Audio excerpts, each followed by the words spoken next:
안녕하세요. 나무시장의 양태입니다. 오늘 영상은 나무를 정말 취미로 하고 계신 분들은 이 영상을 끄셔도 됩니다.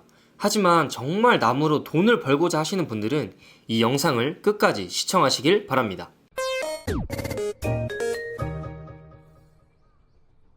오늘 제목과 썸네일이 조금 자극적인 표현일 수 있다고 생각해요. 그 부분에 있어서는 정말 죄송합니다. 하지만 그럼에도 불구하고 이런 자극적인 문구를 선택한 이유는 이게 현실이기 때문이에요.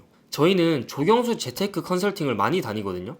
이 땅에다가 어떤 나무를 어떻게 심고 어떻게 관리해야 관리비 빼고 초기 자금 빼고 얼마가 남을지 이런 전체적인 수익 모델을 컨설팅 해주는 건데, 이런 초기 컨설팅 말고 이미 본인이 가꾸고 있던 농원을 어떻게 팔아야 하는지에 대한 고민을 가진 농가와 개인들을 컨설팅 하다 보면 거의 대부분 못 파는 게 아니라 안 팔고 계십니다.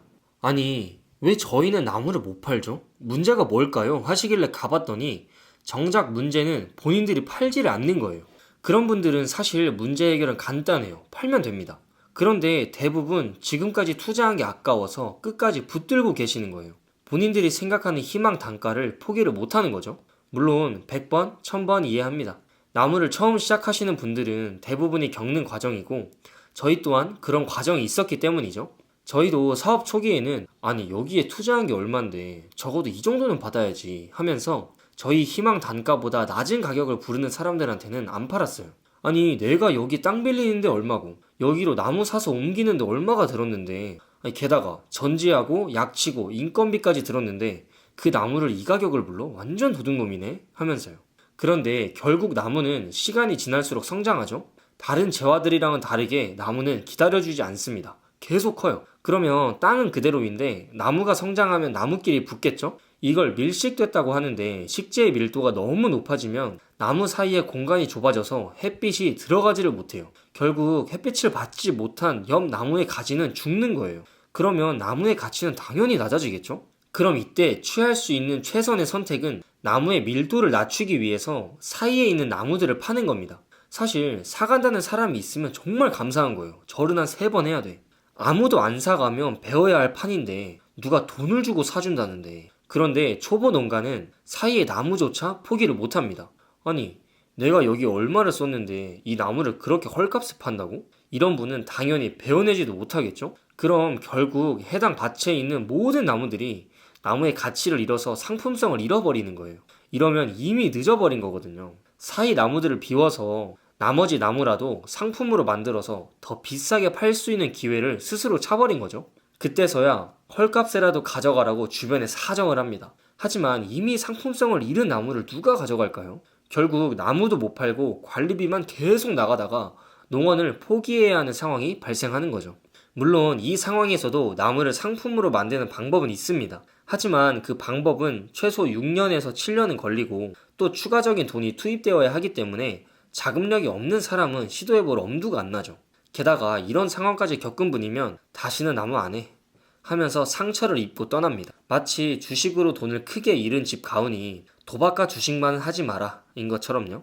그래서 오늘 영상은 이런 수업료를 내기 전에 빠져나오는 방법을 가르쳐드리는 영상입니다. 부디 가훈에 나무는 하지 마라를 남기지 말길 바라며 본격적인 방법을 말씀드리겠습니다. 먼저 나무 시장의 수요와 공급을 정확히 알아야 돼요.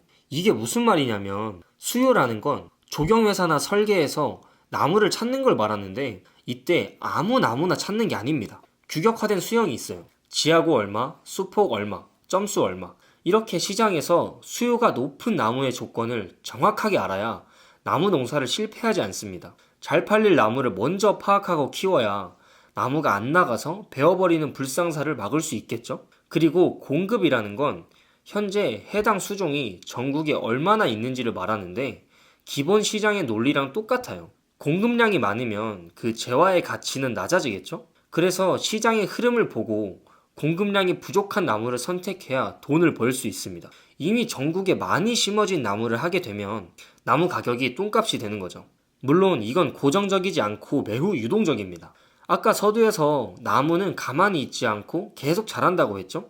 그래서 아무리 사람들이 많이 심었다고 해도 그 나무들이 수요가 많은 사이즈보다 커져버리면 다시 수요가 많은 사이즈의 나무는 부족해지는 겁니다. 결국 수종에도 전국적인 사이클이 있는 거예요.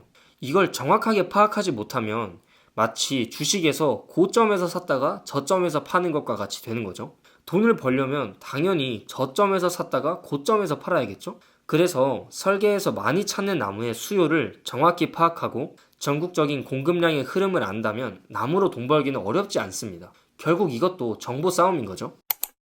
그 다음 방법은 초기 계획을 잘 세우는 거예요. 사업을 시작하기 전에 사전 조사와 계획을 철저히 한 부서와 그냥 주먹구구식으로 시작한 부서는 변수가 생겼을 때 대응하는 힘이 다르겠죠? 마찬가지로 수천만 원을 들여서 하는 나무 투자는 꼼꼼히 따져보고 정확한 초기 설계를 해야 돼요. 그런데 대부분의 사람들은 이런 비싼 재테크를 하는데도 그냥 주변에서 들리는 정보 몇 개로만 판단하고 계획해요. 이러면 정말 위험합니다. 초기 계획을 세울 때는 내가 어떤 땅을 몇 년을 쓸 건지, 얼마를 투입할 수 있고, 어떤 수종을 심어서 몇 년 뒤에 팔 것인지에 대해서 고민해야 합니다. 예를 들어서 나는 자본이 여유가 있고 땅도 여유가 있으니까 산에서 허가난 아라끼 소나무들을 심어서 3년 뒤에 빵을 채워서 팔아야지 라고 계획할 수도 있고, 나는 자본이 조금 부족한 대신 땅이 좀 있으니까 묘목을 심어서 4년 뒤에 중목으로 만들어서 팔아야지 라고 계획할 수도 있죠. 아니면 팽나무 중목을 심어서 3년 뒤에 사이에 있는 나무들을 한번 떠먹고 남겨놓은 나무들을 점수를 채워서 팔아야지 하는 계획도 세울 수가 있는 거죠.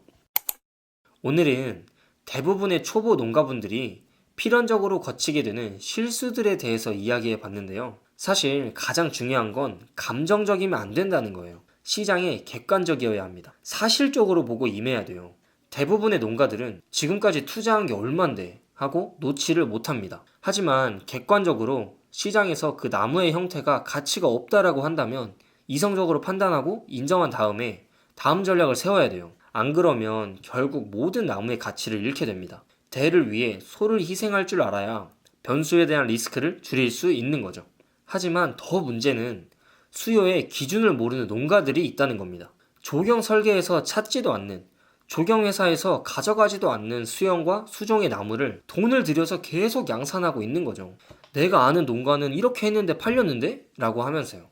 정말 희박한 확률로 일어난 기적과 같은 운을 벤치마킹해서는 안 됩니다. 정말 시장에서 인정받고 잘 나가는 디자인이 무엇인지 사실적으로 판단하고 본인의 나무를 객관적으로 바라볼 수 있어야 돼요.